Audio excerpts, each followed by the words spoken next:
Este es el tema 4 que es bueno, el que nos toca. Comentábamos el otro día, hemos estudiado la Constitución, parte dogmática, parte orgánica.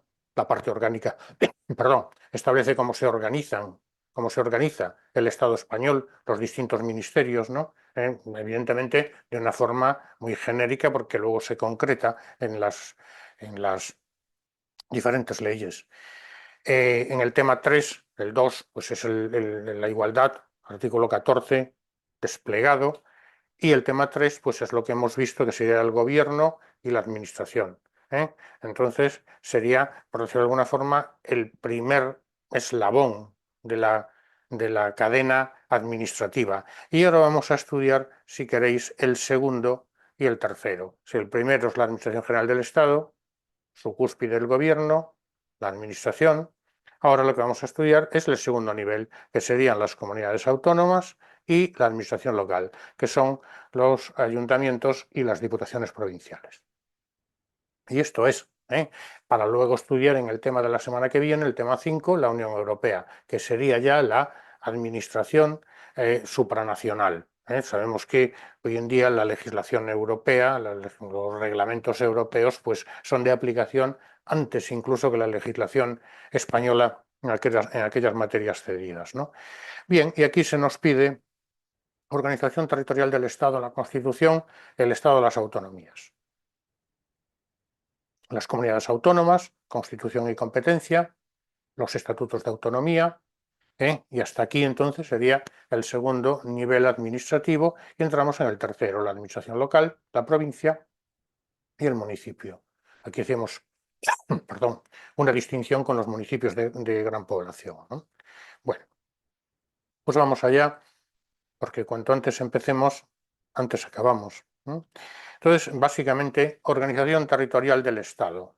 Bueno, siempre digo un poco, si es que siempre digo prácticamente lo mismo, ¿no? En todas las clases y el artículo 2. El artículo 2 de la Constitución española establece el derecho a la autonomía de las nacionalidades y regiones. Fijémonos, dice, la Constitución española se fundamenta en la indisoluble unidad de la nación española, patria común e indivisible de todos los españoles, y reconoce y garantiza el derecho a la autonomía de las nacionalidades y regiones que la integran y la solidaridad entre todas ellas. Muy bien, pues vale, de este artículo 2 es donde sale prácticamente el título octavo de la Constitución. El título octavo de la Constitución, que a su vez se divide en tres capítulos: principios generales, administración local y comunidades autónomas. Aquí tendríamos que tener en cuenta, y siempre lo digo, no es lo mismo este derecho a la autonomía de las nacionalidades y regiones que la autonomía del 137, del artículo 137, que lo tenemos aquí abajo, que dice autonomía para la gestión de sus respectivos intereses. Esta autonomía es una autonomía de gestión, no tiene capacidad de legislar, mientras que esta autonomía, la del artículo 2, conferida a las comunidades autónomas, sí les confiere capacidad de legislar. De hecho, todos conocemos leyes de las comunidades autónomas. No conocemos con toda seguridad ninguna ley de un ayuntamiento. ¿Por qué? Porque estos no pueden dictar normas con rango de ley. Entonces, importante distinguir, si queréis, estos dos tipos de autonomía, ¿no? La autonomía de las nacionalidades y regiones y la autonomía de gestión que se confiere a los municipios y a las provincias, es decir, a las diputaciones provinciales, ¿no? Bueno, de tal modo que la autonomía territorial dice, bueno, la creación de nuevas colectividades territoriales con las unidades autónomas inexistentes hasta la fecha, hasta el año 1978, que se promulga la Constitución, ¿no? Bueno. Aquí ya, pues, ya seguimos leyendo, ya creo que con menos importancia, pero sí es necesario conocerlo. El 137 de la Constitución dice que deberá admitirse diferentes niveles de autonomía: el Estado, la entidad soberana, las comunidades autónomas, autonomía de carácter político, y las corporaciones locales, autonomía de carácter administrativo. Esto yo creo que es bastante ilustrador. Principio de participación democrática, concejo abierto, que ya prácticamente es inexistente. Principio de autosuficiencia financiera. Bueno, evidentemente, para tener autonomía, para poder hacer cosas, se necesita dinero. Esto es, ¿no? Si no, quedaría vacío de contenido. Principio de solidaridad, 138, de la Constitución, el Estado deberá garantizar la realización efectiva de este principio. El 139, todos los españoles tienen los mismos derechos en cualquier parte de España. Bueno, ninguna autoridad podrá, digamos, adoptar medidas que obstaculicen la libertad de circulación y establecimiento y la libre circulación de las personas por todo el territorio español, así como la circulación también de bienes. Igualdad, bueno, no tiene mucho más, ¿no? 139, y un poco tendríamos aquí las normas con rango de ley que desarrollan este título, si queréis, octavo, en lo que se refiere pues al Estado autonómico, que serían la Ley de Bases de Régimen Local, Ley 785, y la Ley de 14 de octubre del 1283, perdón, 1283 de 14 de octubre del proceso autonómico, que yo suelo decir que esto está cerrado, que el proceso autonómico se ha cerrado, tenemos 17 comunidades autónomas y 2 ciudades autónomas, y en principio pues este proceso está cerrado. Lo que pasa que el otro día, leyendo, como siempre, pues hay, bueno, pues todavía algunas inquietudes autonómicas. No estoy pensando en esta que se está produciendo en León. Al parecer, León, Zamora y Salamanca quieren, bueno, pues formar ellos una comunidad autónoma diferente y desgajarse de Castilla y León, ¿no? Bueno, quiero decir que a lo mejor no está tan cerrado y podríamos verlo. Es simplemente una hipótesis y una noticia que sale en la prensa. No, no tengo más idea de esto, pero fijémonos, esto lo podéis encontrar en Google o en cualquier otro buscador, y todavía hay alguna tensión autonómica. Y bueno, la noticia decía, luego veremos que se necesitan, digamos, al menos las 2/3 partes de los municipios de la provincia digamos, que superen la mayoría de la población de cada una de ellas, ¿no? Dicen que en León puede darse esta mayoría, ¿no? Bueno, es un ejemplo y un comentario para que veamos que esto, que yo siempre digo, bueno, esto ya es historia jurídica, porque ya el proceso autonómico está cerrado. Pues caramba, me acabo de quedar sorprendido de que no, que todavía hay tensiones autonómicas, por ejemplo, en León, ¿no? Como estamos comentando. Bien, comentarios aparte.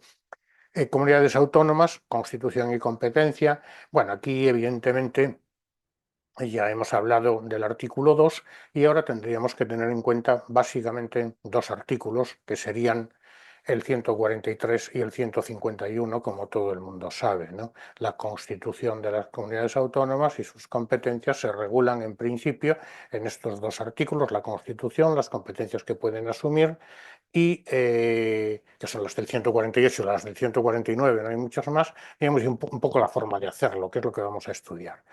Muy bien, entonces, autonomía. Es una autonomía de, digamos, poder realizarlo, ¿no? Aquellos territorios, provincias limítrofes con características históricas y económicas comunes, territorios insulares, y las provincias con entidad regional histórica. Este derecho debe ser reconocido por ley orgánica, es decir, esto siempre lo digo, los estatutos de autonomía son leyes orgánicas del Estado, de España. Y bueno, un poco más tendríamos que decir. Las autonomías son 17, como todo el mundo sabe, y dos comunidades autónomas, que son Ceuta y Melilla.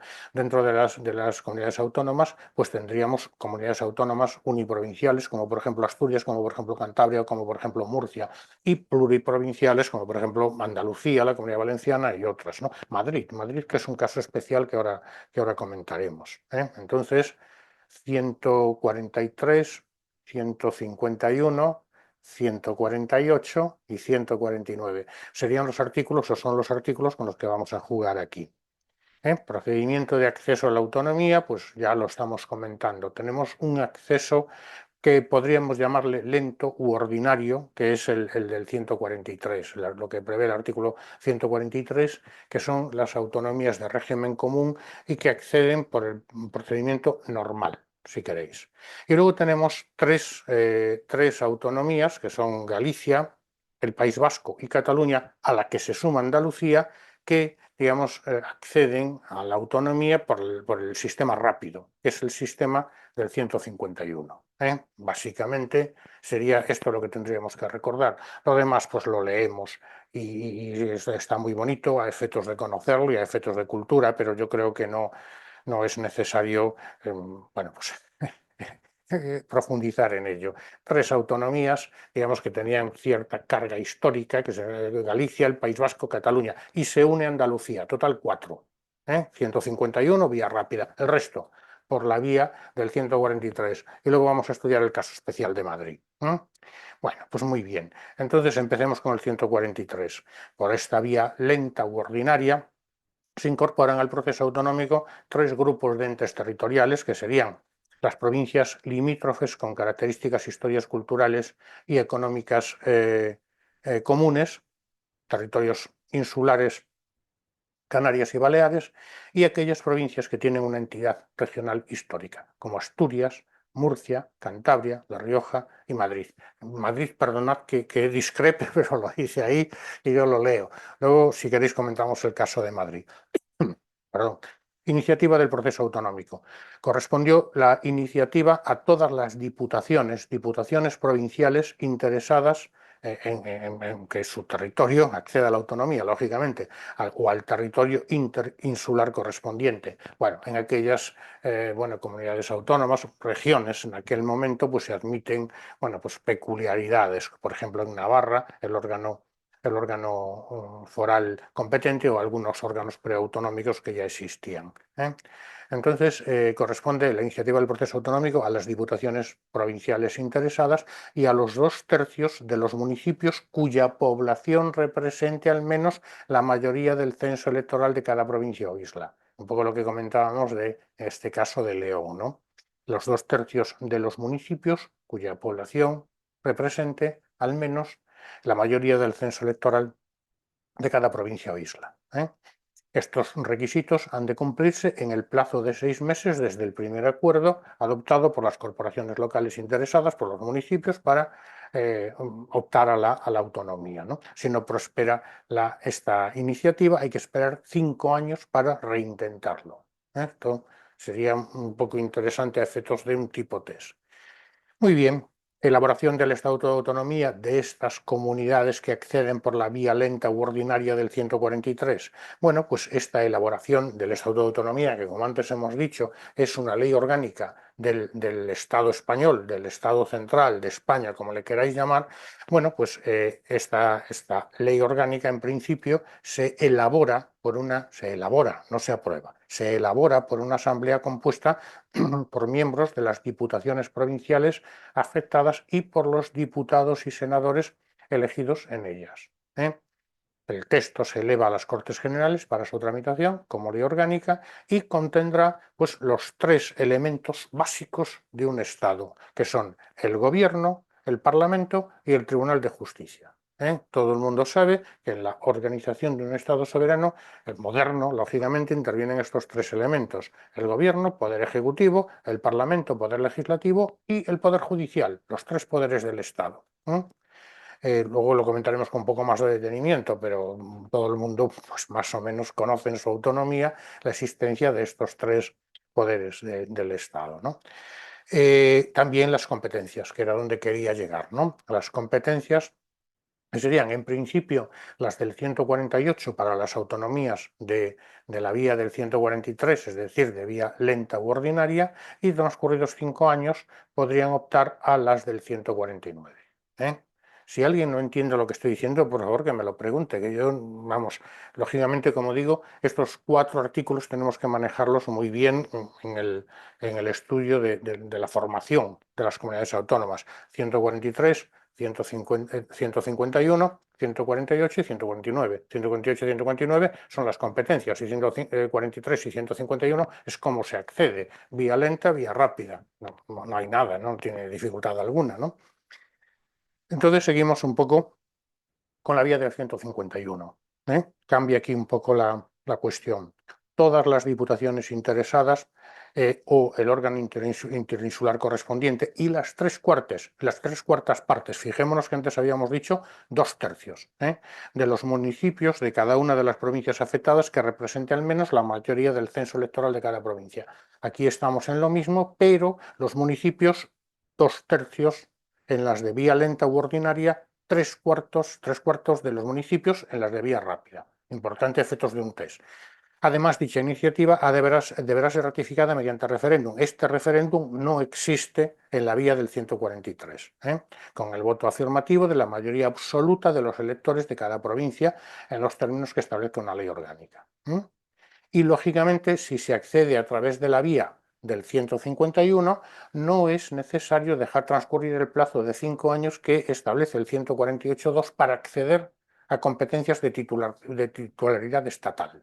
Dicho de otro modo, si las 4 comunidades autónomas que accedieron por la vía del 151 podrían ya, en el momento de su nacimiento, pues coger competencias de titularidad estatal previstas en el 149, mientras que las que accedieron por la vía del 143 deberían dejar transcurrir 5 años para acceder a esas competencias del 149. ¿Sí?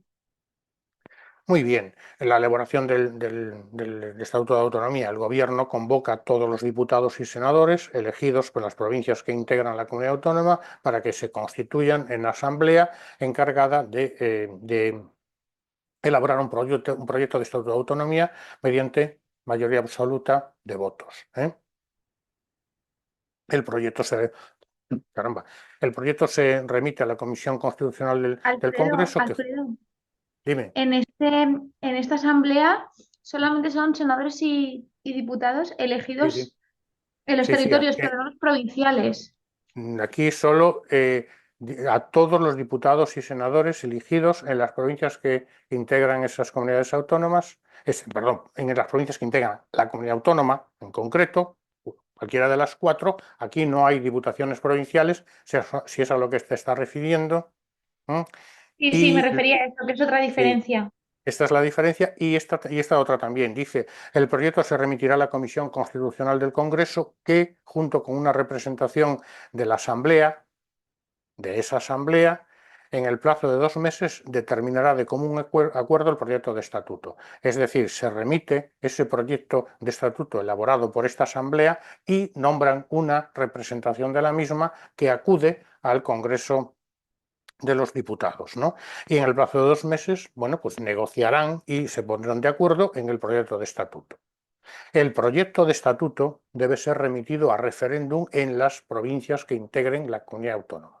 Si es aprobado en cada provincia por mayoría de los votos, pues es elevado a las Cortes Generales. El proyecto de estatuto, todavía no el estatuto, debe ser aprobado por referéndum en las provincias que van a acceder a la autonomía por la vía del 151 y el quórum necesario es mayoría de votos. Si esto sucede así, se eleva a las Cortes Generales, que entonces, evidentemente, lo aprueban en su caso por el trámite de ley orgánica.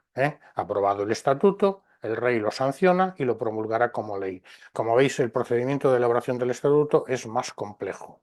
Más complejo. Aquí tendríamos, si queréis, dos referéndum que sería uno en la iniciativa del proceso autonómico por la vía del 151, además de la diferencia de 3/4 y 2/3 que ya hemos comentado, y luego tendríamos un segundo referéndum para la elaboración del Estatuto de Autonomía. Y además se designa pues una comisión. A ver, podríamos comentarlo un poco más amplio, ¿no? Esto además es interesantísimo. Recientemente, cuando yo digo recientemente, a lo mejor hace 10 años, pues claro, esto no sucede todos los días, pues se intentó modificar el Estatuto de Autonomía del País Vasco mediante un nuevo proyecto y se designó pues, a 3 parlamentarios vascos, uno de ellos era el señor Ibarretxe, lo recuerdo perfectamente, para defender ante el Congreso de los Diputados, bueno, pues los beneficios de ese nuevo estatuto. No fue, digamos, aprobado. Pero podéis buscarlo si queréis en las hemerotecas o podéis no complicaros la vida, estudiaros esto y ya está. ¿Vale? Pero quiero decir que es interesante a los que les gusta estas cosas. Bueno, entonces, 143, Alfredo, perdona, 151. Dime. ¿la representación de la Asamblea está formada por algún número No, no, no lo de dice, no lo representantes? dice. No. No, no lo dice. Aquí dice la representación. En ese caso recuerdo perfectamente que fueron tres, pero no lo dice. Por tanto, no sé si hay alguna disposición de rango inferior estableciéndolo, pero la Constitución no lo dice, por tanto, a nosotros nos van a preguntar la Constitución. ¿Vale? Vale. Entonces, de acuerdo con esto, tendríamos las siguientes clases de comunidades autónomas, clases para hacer una clasificación, porque hoy día, habiendo transcurrido con exceso los 5 años desde que todas optaron al proceso de autonomía que establece el 148.2, lógicamente las competencias de las comunidades autónomas pueden ser las mismas. Otra cosa es que haya determinadas comunidades autónomas que no quieran acoger determinadas competencias. Yo siempre pongo la misma porque es lo que a mí me atañe, la justicia, ¿no? Hay algunas comunidades autónomas que no quieren competencias en materia de justicia. Consecuentemente, pues no las cogen. Los juzgados de esa comunidad autónoma dependen del Ministerio de Justicia Madrid. ¿Eh? ¿Vale? Entonces, clases de comunidades autónomas a efectos de hacer una clasificación y por ver cómo han accedido a la misma, ¿no?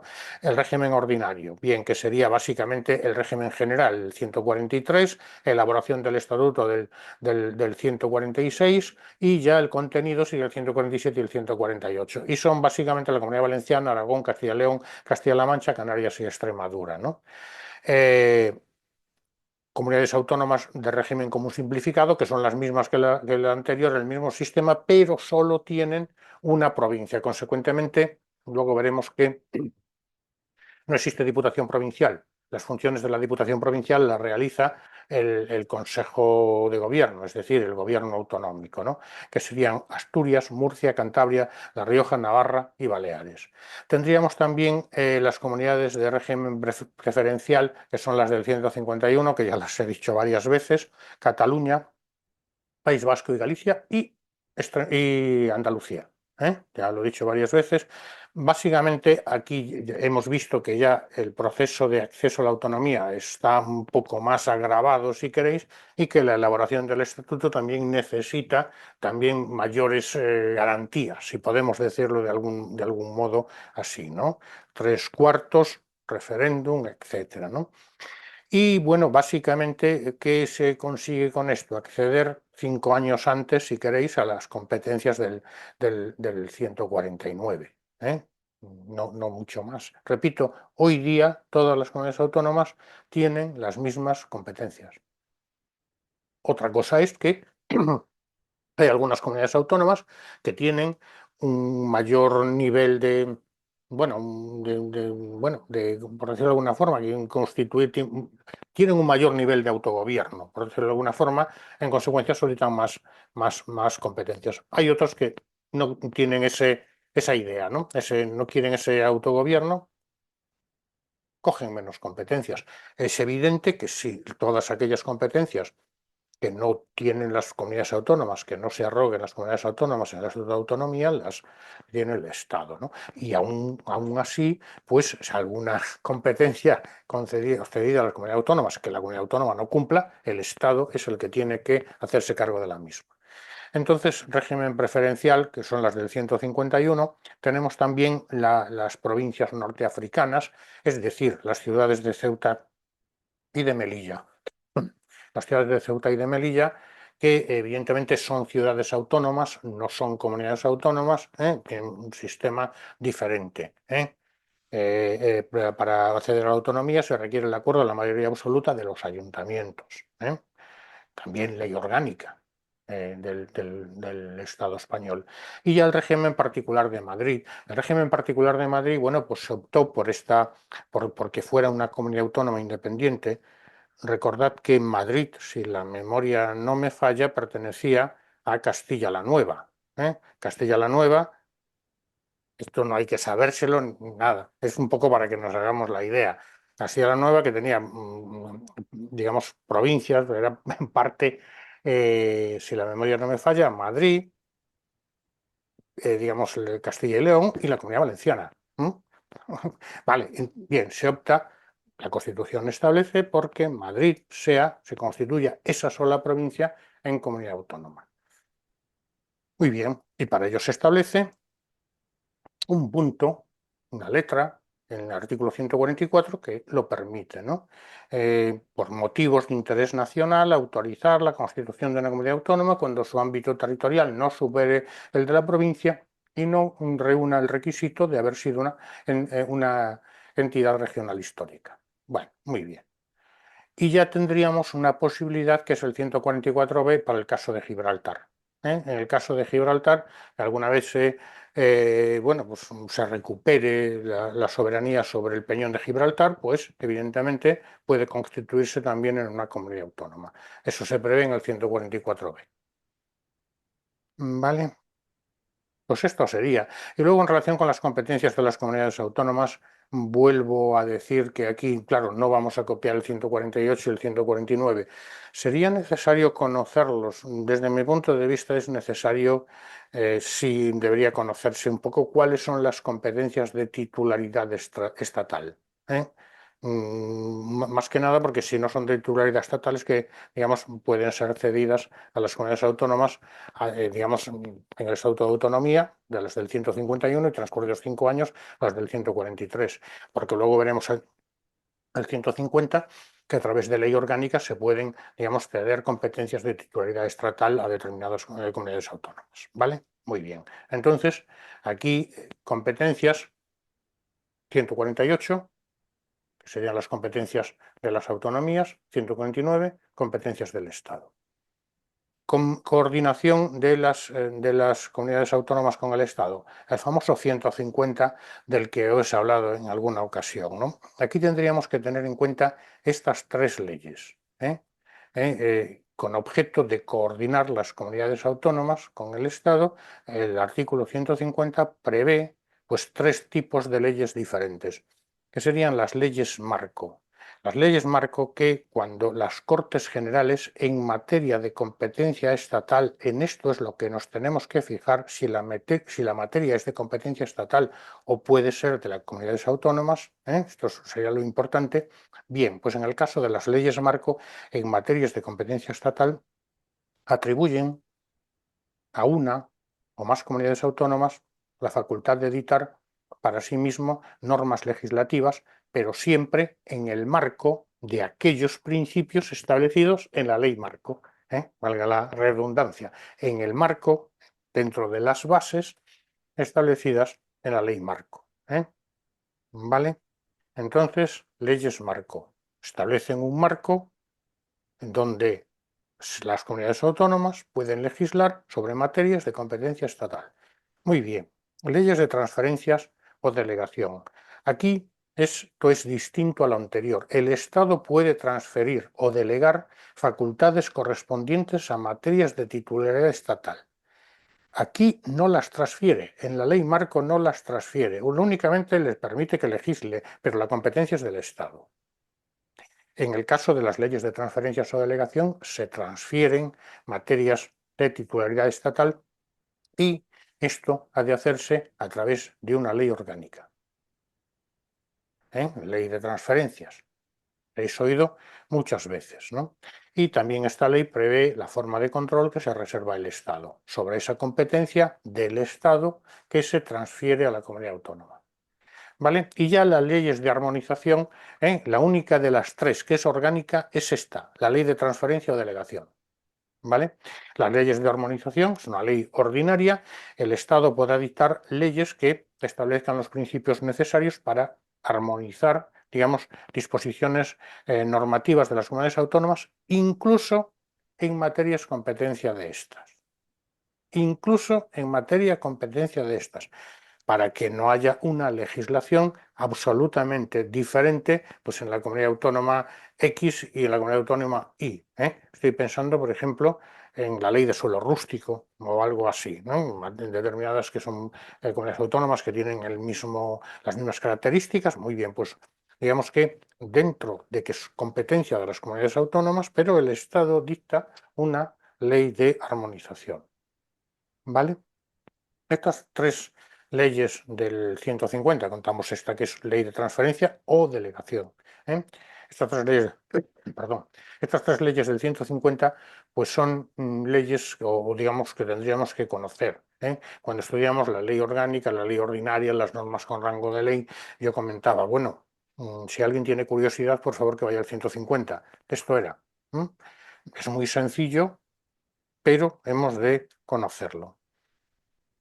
Ejercicio por parte del Estado de competencias no asumidas por las comunidades autónomas, pues ya lo hemos comentado, ¿no? Evidentemente el Estado no puede inhibirse. Primero, si la comunidad autónoma no tiene la competencia, esta es estatal. Y aún teniendo la competencia, la comunidad autónoma, si no la ejerce, la competencia vuelve al Estado. Ya lo dice aquí, las competencias sobre materias que no se hayan asumido por los estatutos de autonomía. ¿Vale?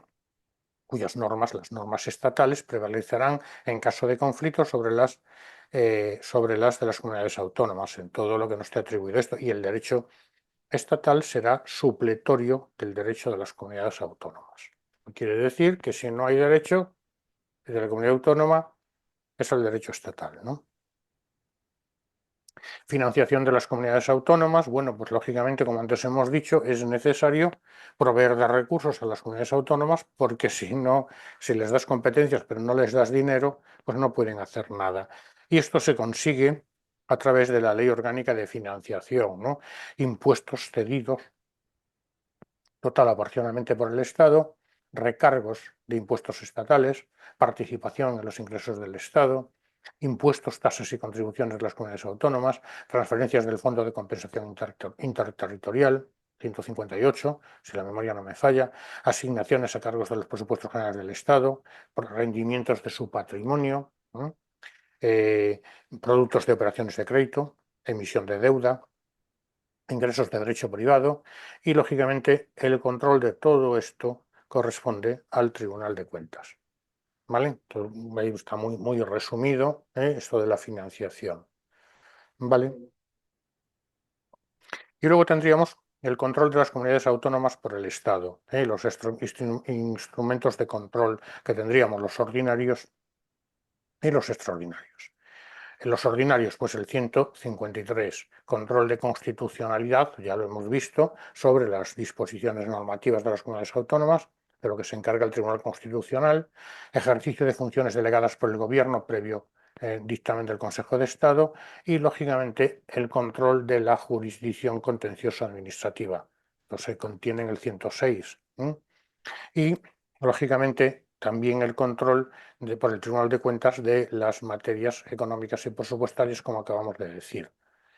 Y ya tendríamos los instrumentos extraordinarios, que es el famoso 155, ¿no?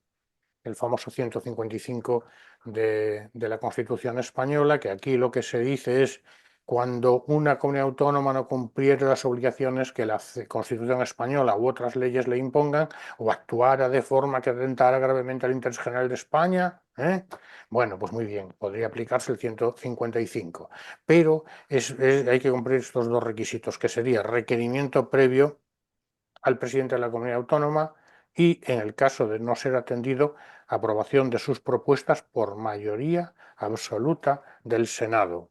En mayoría absoluta del Senado, ¿por qué? Porque el Senado es la Cámara de Representación Territorial. Consecuentemente, lo que afecta a los territorios, diferentes territorios del Estado, pues corresponde al Senado, ¿no? Vale, bueno, luego tendríamos aquí las Fuerzas Armadas, ¿no? Bueno, ese es el artículo 8, si la memoria no me falla. Un artículo 8 a las Fuerzas Armadas corresponde, dentro de su misión, la defensa del orden constitucional. Bueno, hacer frente en último extremo a cuanto suponga una agresión real, etcétera, ¿no? Muy bien, pues estos serían un poco los instrumentos con los que el Estado cuenta para controlar, si queréis, digamos, el ejercicio de las autonomías por las comunidades autónomas. El ejercicio, digamos, el cumplimiento de la legislación, sería mejor dicho, ¿no? Y luego ya vemos aquí los órganos de gobierno, aunque ya también los hemos comentado, son evidentemente los órganos que constituyen todo Estado moderno. Un Consejo de Gobierno, una Asamblea Legislativa y un Tribunal Superior de Justicia, Poder Ejecutivo, Poder Legislativo, Poder Judicial. lógicamente, siempre de acuerdo con las normas previstas en la Constitución. Incluso el Tribunal Superior de Justicia, que se traduce ya la Asamblea Legislativa, cada comunidad autónoma le llama pues como quiere, y dentro de aquellas que tienen idioma propio, pues la traducen a su respectivo idioma. Y también, bueno, también el Consejo de Gobierno, y también, que era donde quería llegar, el Tribunal Superior de Justicia, que conforma la cúspide judicial en la comunidad autónoma, sin perjuicio de la interpretación del derecho que realiza el Tribunal Supremo. Bueno, todo el mundo creo que tiene claras estas cosas y no me voy a meter ahí, ¿no? Luego tendríamos la cooperación entre comunidades autónomas, prohibición de constituir federaciones. Lógicamente no es posible constituir federaciones de comunidades autónomas sin perjuicio de que puedan colaborar. Por aquí lo dice por algún lado, ¿no? Sin perjuicio de que puedan establecer convenios de colaboración entre sí. No hay problema alguno en que la Comunidad Valenciana y Castilla-La Mancha o Cataluña o las Islas Baleares o Murcia, por decirlo que son las que están en la zona del Levante español, puedan cooperar en lo que sea, pero no pueden federarse, que es un poco lo que intenta decir aquí la Constitución. Intenta no, dice, intento decir yo. La Constitución lo dice claramente. Muy bien, pues esto sería un poco las comunidades, y los estatutos de autonomía ya los hemos comentado. ¿Cuál sería el contenido Alfredo, del...? una duda antes de que pases de punto, que es que esto Sí, siempre me ha costado un poco. A ver, las facultades del 148 son las que pueden, a las que pueden optar las comunidades autónomas y lo fijan en sus estatutos de autonomía. Y las del 149, que son esas que pueden optar pasados 5 años, es solamente si existe una ley marco de transferencia de delegación, entiendo, ¿no? En otros casos no. si existe una ley de transferencia o delegación, no marco, porque la ley marco Ah, es sigue siendo del sobre... Estado, efectivamente. Claro, es decir, Vale, estamos hablando de competencias de titularidad estatal. Consecuentemente, pasados 5 años, la comunidad autónoma X solicita al Estado español que le ceda tal competencia. Muy bien, vale, esto se aprueba mediante una ley orgánica, que es lo que dice ley, que se llamará ley de transferencias. Vamos a transferir tal cuestión que es de titularidad estatal y vamos a transferir a la comunidad económica X. Muy bien, pues se aprueba en el Parlamento español y esa transferencia se le confiere a la comunidad autónoma y lógicamente se incorpora a su estatuto de autonomía. Y ya vale, tendrá la vale. transferencia. O sea, no es que opte automáticamente a los No, no, cinco no, años, sino que a los 5 años no. puede solicitarlo y que se la Claro, concedan. por eso se habla el 150 de estas leyes de transferencias o delegaciones, ¿no? Que dice el Estado podrá, puede. Uy, vaya, un momento que le he dado Vale, aquí. gracias. Sí, el Estado puede, ¿dónde está? Se ha escapado. Muy bien, el Estado puede transferir mediante una ley, lógicamente. A ver si las consigo. Aquí está. Puede transferir o delegar. Mediante una ley, esta delegación se realizará a través de una ley orgánica. Lógicamente, por la ley orgánica hay que tramitarla y necesita la mayoría absoluta, una votación final sobre el conjunto del proyecto, doble vuelta, etcétera, ¿no? Y el Estado puede rechazarlo. Claro, la comunidad autónoma X, no quiero poner ejemplos porque la comunidad autónoma X pide tal transferencia, el Estado entiende que no procede, rechaza la concesión de la misma. Yo creo, pero bueno, está bien. Yo espero que no se nos olvide, porque esto de las leyes de transferencias o delegación, que se trata de competencias de titularidad estatal y que es una ley orgánica, se pregunta con frecuencia. Muy bien, pues seguimos un poco los estatutos de autonomía que estábamos comentando con el contenido de la denominación de la comunidad. Comunidad Valenciana, Región de Murcia, Principado de Asturias, delimitación de su territorio, denominación, organización y sede de las instituciones. De modo general, pues están en la capital, digamos, de la provincia, ¿no? Por ejemplo, en Galicia, Santiago, que es la capitalidad, no es capital de provincia. Santiago de Compostela no es capital de provincia. Bueno, pues se ha decidido que, digamos, la capitalidad de esa comunidad autónoma esté en esa ciudad, en este caso Santiago de Compostela. Denominación, organización de las instituciones, ya lo hemos dicho, y las competencias, que era un poco lo que decíamos, ¿no? Las competencias que acoge esa comunidad autónoma y el traspaso de las mismas, cómo se va a realizar el traspaso de las mismas, ¿no? Entonces, estos estatutos son a la vez normas autonómicas porque es, salvando mucho las distancias, sería, si queréis, la constitución propia de la comunidad autónoma, el estatuto de autonomía, ¿eh? Entendedme, es por poner un ejemplo, ¿no? Y son a su vez leyes orgánicas del Estado central. Son normas siempre subordinadas a la Constitución y son normas superiores a las demás leyes del Estado y de las comunidades autónomas. Es decir, los estatutos de autonomía dentro de las leyes orgánicas tienen una posición preponderante. Elaboración y reforma ya lo hemos visto, ¿no? La reforma, la elaboración ya hemos visto cómo se hacía y la reforma pues se ajustará al procedimiento establecido en los estatutos y requerirá en todo caso pues su aprobación por las Cortes Generales mediante ley orgánica. Y en el caso de la vía especial, el referéndum, lo que es, digamos, la reforma del estatuto, ¿vale? Se, digamos, necesitará de referéndum, lógicamente entre los ciudadanos, censo electoral de ese territorio, ¿no? Ley orgánica. Entonces, como veis, no tiene dificultad, es más pensarlo que leerlo, ¿eh? Muy bien, pues estos serían las comunidades autónomas.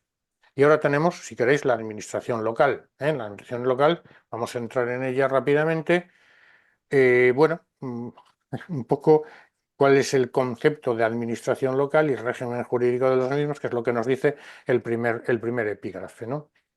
Ya hemos comentado, si queréis, que la administración local constituye el tercer eslabón de la administración, ¿no? Si queréis, la administración central, la administración autonómica y la administración local, ¿no?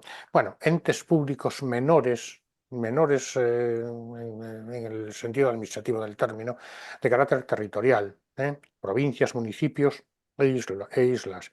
Bueno, concluyo yo aquí, tienen potestades y prerrogativas no con carácter, perdón, originario, sino derivado. ¿Derivado de qué? De las leyes, digamos, de las comunidades autónomas y sobre todo del Estado central, ¿no?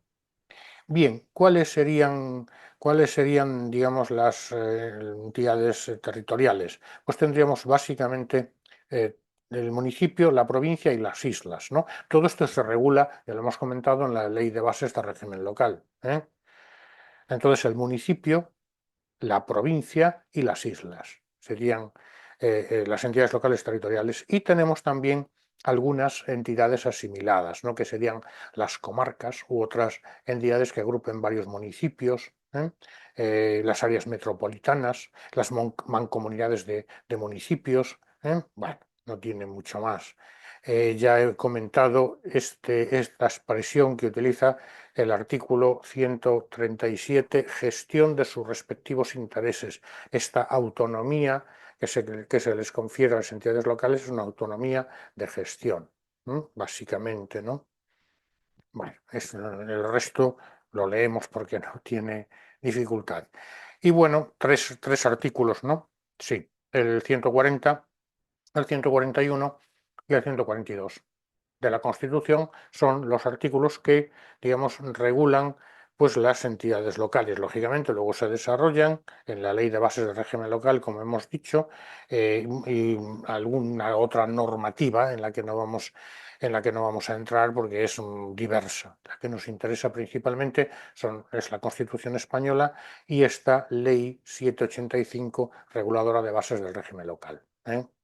No es necesario entrar, porque además la legislación local es tremenda. Y vamos a empezar, si queréis, su estudio. Provincia, ¿no? La provincia, que sería municipio, provincia, isla, o provincia, municipio, isla. Bien, la provincia, entidad local con personalidad jurídica propia. Recordad de esto,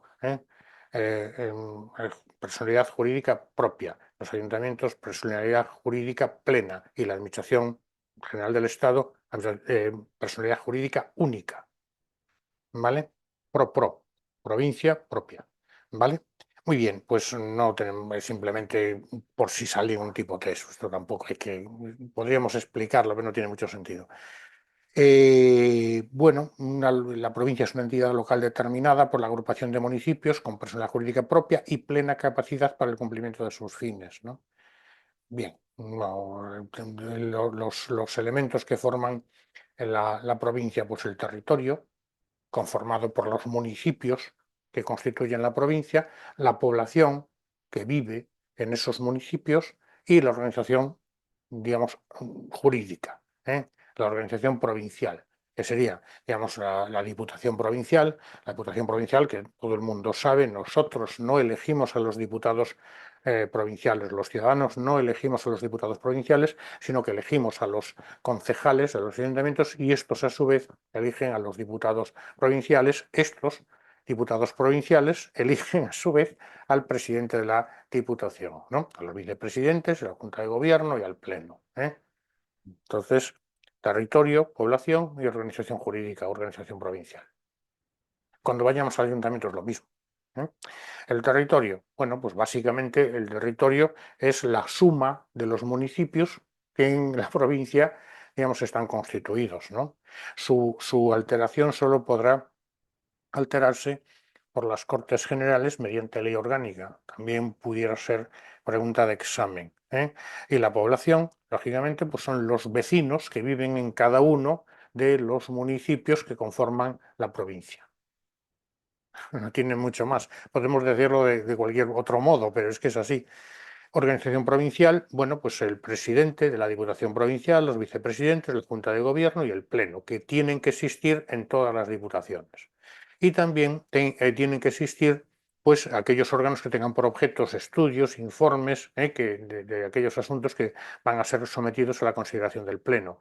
Seguimiento de la gestión de presidente, Junta de Gobierno, diputados que ostenten delegaciones, el diputado provincial pues encargado de la cooperación de los municipios en relación con esta materia, ¿eh? ¿Vale? Y el resto de órganos complementarios que se establecen en la propia ley, ¿eh? Sería un poco la idea. Personal directivo, el personal directivo pues lógicamente son funcionarios de carrera del Estado, de las comunidades autónomas, de las entidades locales, con habilitación de carácter nacional. Si estamos hablando de directivo, pues es un grupo A, subgrupo A1. Lo que viene a decir aquí este párrafo es que básicamente los funcionarios de la Diputación de rango directivo pues son funcionarios de la Administración del Estado, de la Administración General del Estado, de las comunidades autónomas, de las entidades locales. Por ejemplo, un secretario de ayuntamiento con habilitación de carácter nacional pues puede ser cualquier cargo directivo de la Diputación Provincial, ¿vale? Dice, salvo que el correspondiente reglamento orgánico permita que en atención a las características, bueno, su titular no reúna la condición de funcionario. Yo, perdonadme, pero como soy de mi natural malicioso, siempre pienso que esto es para enchufar algún amiguete. Pero bueno, en definitiva, grupo A, subgrupo A1, excepto que haya alguna peculiaridad que permita que se nombre a otro. Muy bien. La Diputación Provincial, esta escalilla sí que tendríamos que tenerla en cuenta, ¿no? Ya hemos comentado que los diputados provinciales no son elegidos directamente por los ciudadanos, sino que se eligen a través de los concejales de los municipios. Entonces, ¿cuántos miembros, cuántos diputados provinciales habrá en relación con el número de habitantes? Hasta 500.000, 25. De 500.000 a 1.000.000, 27. De 1.000.001 a 3,5 millones, 31. Y de 3,5 millones en adelante, 51. ¿Eh? Una cosa también importante a efectos de un test, ningún partido, perdón, ningún partido judicial, y fijémonos que dice partido judicial, no dice municipio, puede contar con más de 3/5 del número total de diputados provinciales y tendrá al menos un diputado. El mandato, 4 años, al igual que el de los concejales. ¿Eh? Este es importante, este parrafillo. Ningún partido judicial, más de 3/5 y menos de uno, no puede ser. ¿Eh? Vale, y el mandato 4 años. Vale.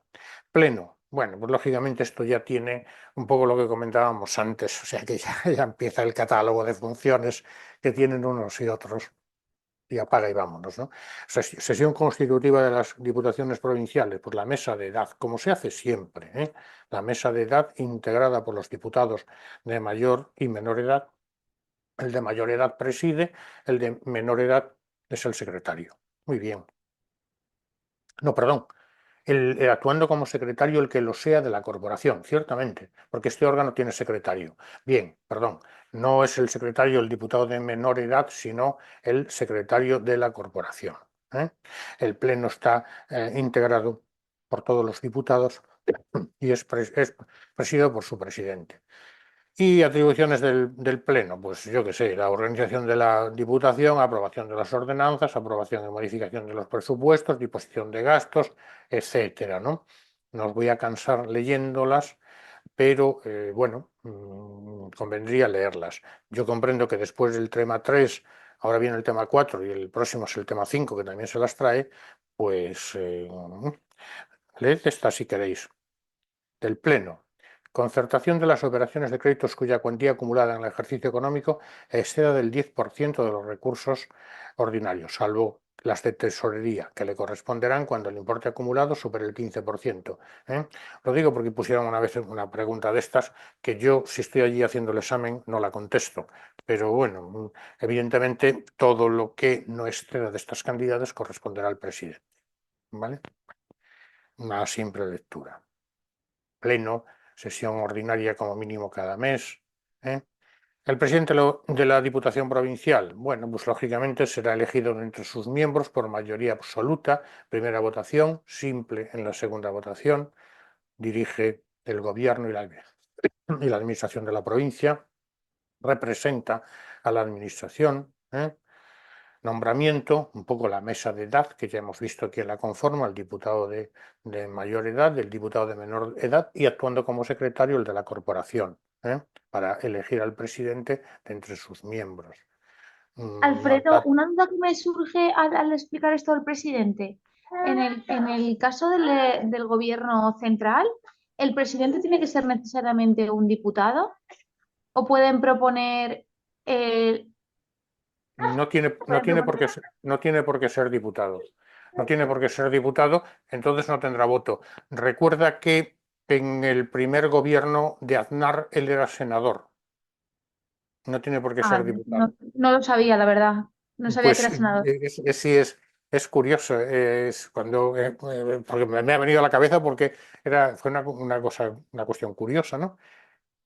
Eligen presidente del Partido Popular a Aznar y no era diputado y entonces pues lo nombraron senador y entonces era senador. No, no tiene por qué serlo, En ¿vale? este caso sí, en la administración local. Sí, el presidente es uno de los concejales, sí. El presidente es uno de los concejales, aquí como no se elige, claro, tiene que ser uno de los concejales de los municipios que conforman la provincia, ¿eh? O sea, ahí se nombran cada municipio, bueno, pues en virtud de los resultados electorales, pues nombra un número de diputados en virtud de la población de la provincia y en virtud también de la población del municipio y del color político que haya ganado las elecciones. Entonces se conforma el número concreto que sea y evidentemente votan y eligen al presidente, vicepresidente y demás cargos, ¿no? Duración del mandato 4 años, esto ya es una lectura, ¿sabes? Esto no es un poco ir quedándose con las cosas, pero no tiene comentario. Renuncia al cargo, podrá renunciar al cargo de presidente sin perder su condición de diputado, pero un poco lo que decíamos, si el presidente del gobierno es diputado, le ponen una moción de censura, pierde el cargo de presidente, pero sigue siendo diputado. Lo mismo que aquí, ¿no? ¿Eh? Atribuciones. Estos son del presidente. Y ya vuelvo a decir que cada vez más, ¿no? Entonces, repito, no voy a cansaros leyendo esto porque leer sabemos todos. Eh, las leemos y, bueno, pues poco a poco, si queréis, cada repaso que hagamos, los test que hagamos, pues las vamos viendo, ¿no? Los vicepresidentes de la Diputación pues, son libremente nombrados y cesados por el presidente de entre los miembros de la Junta de Gobierno, cuyo nombramiento y cese se publicarán en el BOP, en el Boletín Oficial de la Provincia. Lógicamente, la condición de presidente se pierde por el cese, por renuncia expresa y por pérdida de la condición de miembro de la Junta de Gobierno. Y la Junta de Gobierno, pues bueno, básicamente se integra por el presidente y un número de diputados no superior al tercio del número legal de los mismos, en virtud de la escalilla que hemos visto, pues un número no superior a la tercera parte de los diputados provinciales que conforman el Pleno, pues, la Junta de Gobierno, presidida por su presidente, lógicamente. Corresponde al Gobierno, bueno, pues a la Junta de Gobierno, perdón, la asistencia del presidente, las atribuciones que el presidente le delegue, etcétera, ¿no? ¿Vale? Esto sería un poco la idea, una idea muy rápida de lo que es la provincia y la organización, digamos, administrativa, la organización de la misma, ¿no? Y si queréis pasamos al municipio, que es muy parecido, ¿eh? Siempre es que, claro, siempre es así.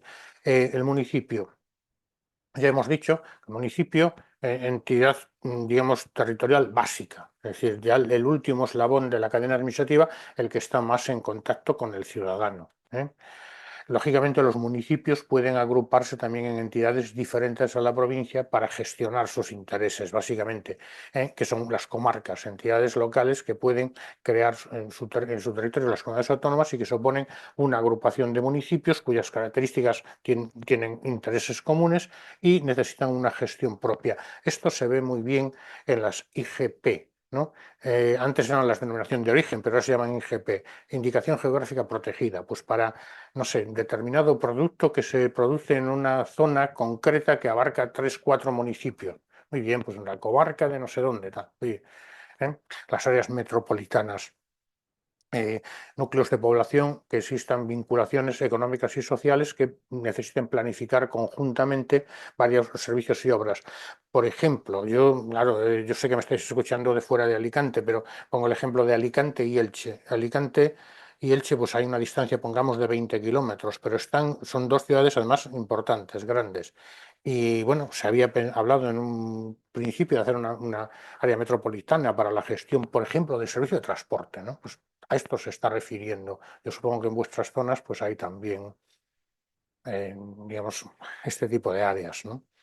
Mancomunidades de municipios, por ejemplo, para gestionar obras y servicios. Por ejemplo, la recogida de basuras. Por ejemplo, los bomberos. Cabildos insulares y consejos. Los cabildos están en Canarias y los consejos en Baleares. Estas serían agrupaciones diferentes al municipio, bueno, que son, digamos, constituyen, como aquí dice el órgano de gobierno y administración y representación de cada una de las islas. Cabildos en Canarias, consejos en Baleares.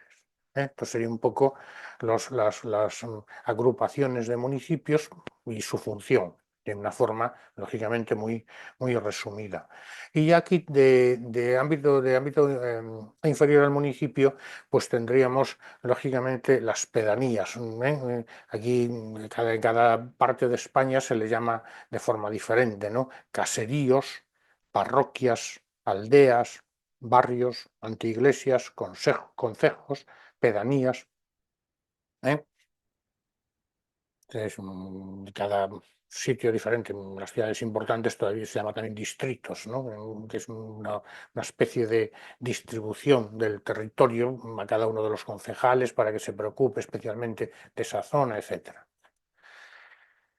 Y los elementos del municipio pues, son el territorio, la población y la organización municipal. Lo mismo que hemos visto para la Diputación. El territorio, lógicamente, el ámbito geográfico donde el ayuntamiento ejerce su competencia. La población, los vecinos que allí viven y la organización administrativa. El ayuntamiento, lógicamente, el alcalde, el pleno del ayuntamiento, la comisión de gobierno y otras que hay. Territorio municipal, pues es un poco lo que decimos, el espacio geográfico donde el municipio ejerce sus competencias. Evidentemente va desde este sitio hasta este otro y linda con este municipio por el norte, con el otro por el sur, tal. Esto sería un poco la idea. La creación de nuevos municipios, podemos leerlo, solo podrá realizarse sobre la base de núcleos de población territorialmente diferenciados de al menos 5.000 habitantes. Bueno, pues este tipo de cosas, una simple lectura, no tiene mucho más. Población municipal, pues toda persona que viva en el municipio, que está obligada a inscribirse en el padrón municipal.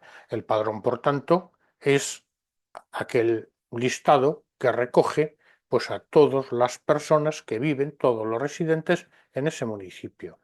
Dice por aquí también, quien viva en varios municipios deberá inscribirse únicamente en el que viva más meses del año, ¿no? Durante más tiempo al año.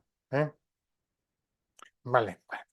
¿Qué datos recoge el padrón municipal? Pues nombre y apellidos, sexo, domicilio habitual, nacionalidad, lugar y fecha de nacimiento, número de documento nacional de identidad o, en el caso de extranjeros, pues número de identificación de extranjero, certificado o título académico. Esto es muy preocupante porque como digas que tienes título superior, cuando te convocan para las mesas electorales vas de presidente y entonces tienes más trabajo que los demás, o sea que no conviene tener muchos títulos, y otros datos que puedan ser necesarios, que garantizando pues, el respeto en todo caso, lógicamente, a los derechos fundamentales. Esto es lo que dice más o menos la ley. ¿Vale? Estos serían los datos entonces del padrón, ¿no? Bueno, el resto, como digo, esto es una simple lectura, ¿no? Los extranjeros un poco, comento aquí el artículo 13.2, ¿no?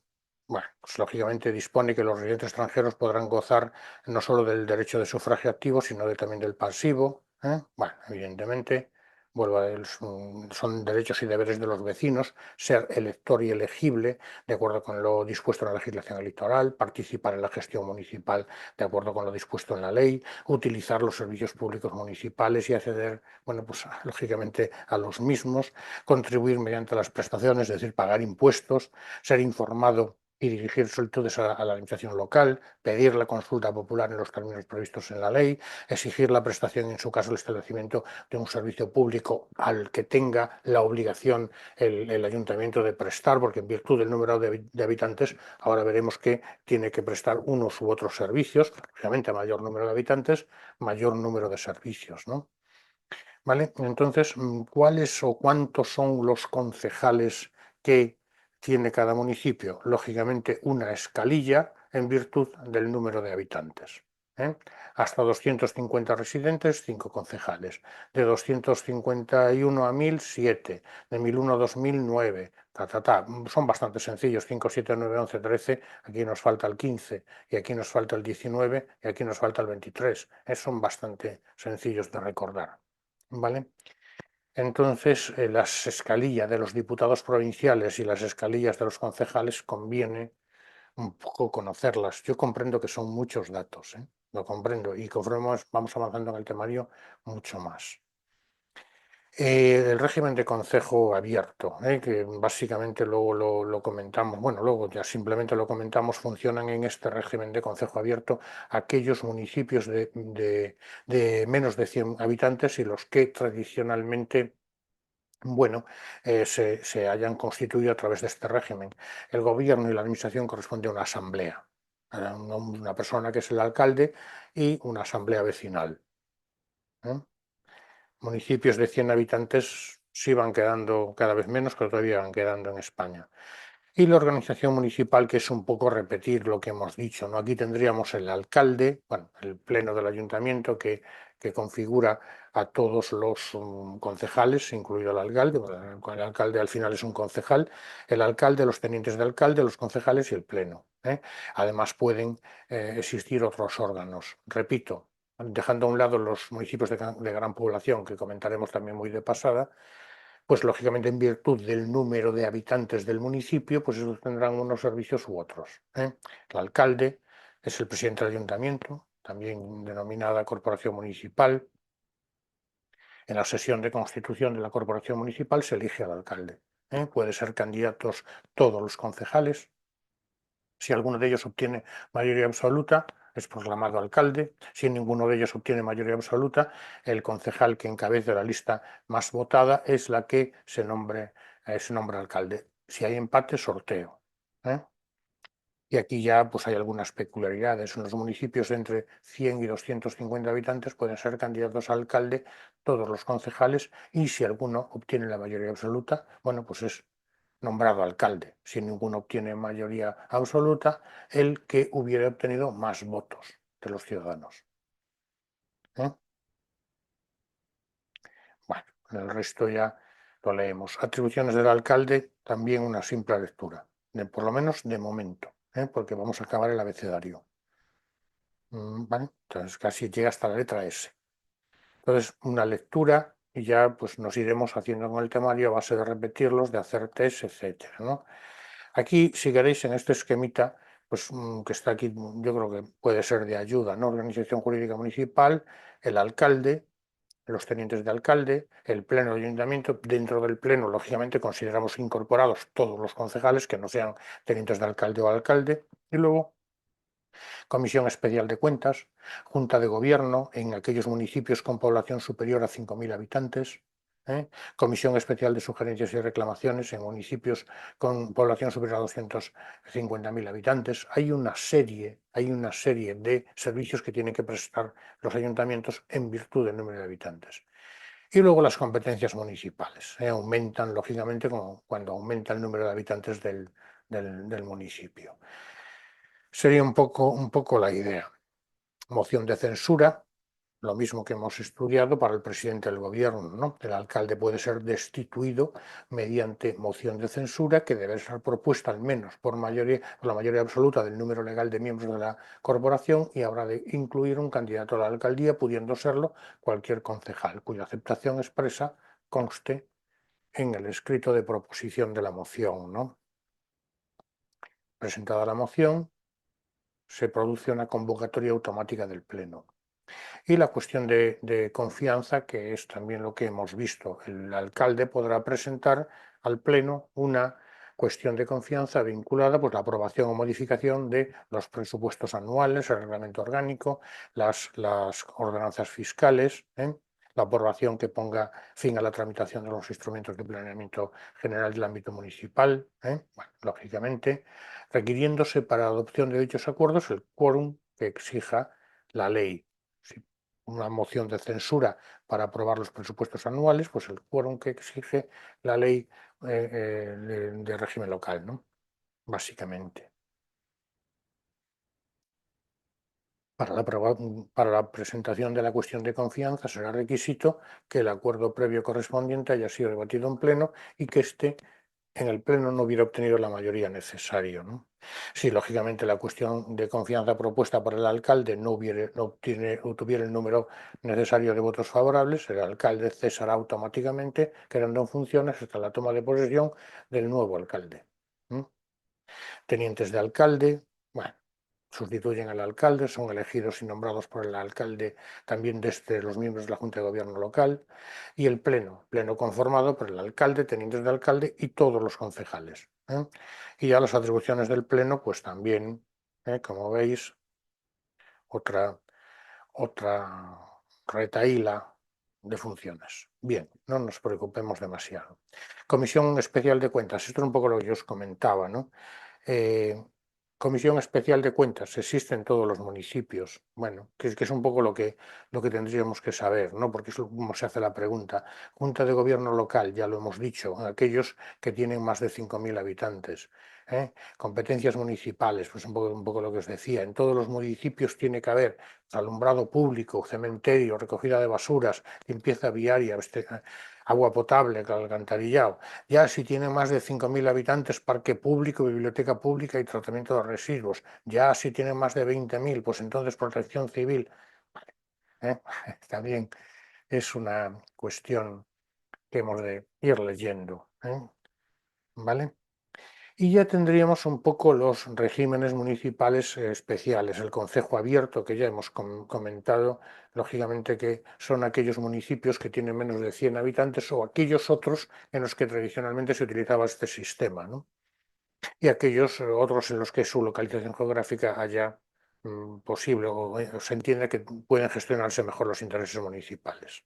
Bueno, petición de la mayoría de los vecinos y lógicamente ya hemos dicho que hay un alcalde, una persona que es el alcalde y una asamblea vecinal que es la que forman parte todos los electores, que es la que decide sobre las cuestiones del municipio, ¿no?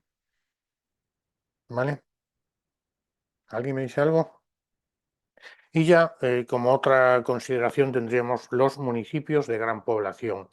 Los municipios de gran población, básicamente, que se recogen en la Ley de Bases de Régimen Local, bueno, se aplican, esto sí sería un poco importante tenerlo en cuenta. ¿Cuándo el municipio es de gran población? Bueno, pues aquellos cuya población supere los 250.000 habitantes. O, en el caso de que se trate de capitales de provincia, en este caso se exige que sean más de 175.000 habitantes. También que sean, aunque que no sean capitales de provincia, capitales autonómicas, que no tiene por qué ser capital de provincia, o sedes de las instituciones autonómicas, y aquellos otros municipios que tengan más de 75.000 habitantes, pero que que presenten circunstancias históricas, básicamente, sí, sociales, históricas o culturales especiales, ¿no? Dicen los supuestos C y D que lo decidan las asambleas legislativas correspondientes, ¿no? Y bueno, en estos municipios pues tendríamos órganos superiores y órganos directivos, como hemos visto en la Administración Central del Estado. El alcalde y los miembros de la Junta de Gobierno serían superiores. Y directivos, pues todos los demás. Coordinadores generales de cada área, que puede ser un concejal, directores generales u órganos asimilados, el titular del órgano de apoyo a la Junta de Gobierno local y el concejal secretario de la misma, el titular del órgano de apoyo a la Junta de Gobierno y al concejal secretario, el titular de la asesoría jurídica, el secretario general del Pleno, el interventor municipal y evidentemente también el de la recaudación de impuestos, ¿no? La gestión tributaria. Y los titulares de los máximos órganos de dirección de los organismos autónomos. Es decir, el alcalde y los miembros de la Junta de Gobierno son superiores, todos los demás son directivos, básicamente. Pleno, pues un poco repetir la misma historia, ¿no? Pleno, otros órganos, aquí tendríamos las comisiones, Pleno, que es lógicamente la reunión colegiada del alcalde, los concejales y, si en su caso, por los vicealcaldes que pudiera haber, ¿no? Comisiones corresponderán por las siguientes funciones: estudios, informes, seguimiento de la gestión del alcalde. Y luego tendríamos al secretario general, que también con una serie de funciones, repito, las vamos leyendo, atribuciones del Pleno, estos tipos de cuestiones, pues se acaba el tema. El alcalde pues ostenta la máxima representación del municipio, es el responsable de la gestión política, el tratamiento de excelencia, no vaya a ser, y competencias del alcalde, pues otra partida. Tenientes de alcalde, junta de gobierno, bueno, como digo, esto ya pues lo vamos leyendo y no, porque es tontería empezar a leer todo aquí esto ahora, vamos leyéndolo poco a poco y bueno, distritos, asesoría jurídica, el Consejo Social de la Ciudad, de acuerdo, estos últimos subepígrafes, bueno, pues una simple lectura creo yo, lo importante desde mi punto de vista es un poco en lo que yo me he parado, claro, por eso me he parado en ello, que es básicamente cuando un municipio puede constituirse un municipio de gran población o es un municipio de gran población y los órganos del mismo, ¿no? Los órganos superiores o los órganos directivos. Y bueno, el resto pues leerlo porque como la memoria humana tiene un límite, pues nos quedan bastantes temas todavía. ¿De acuerdo?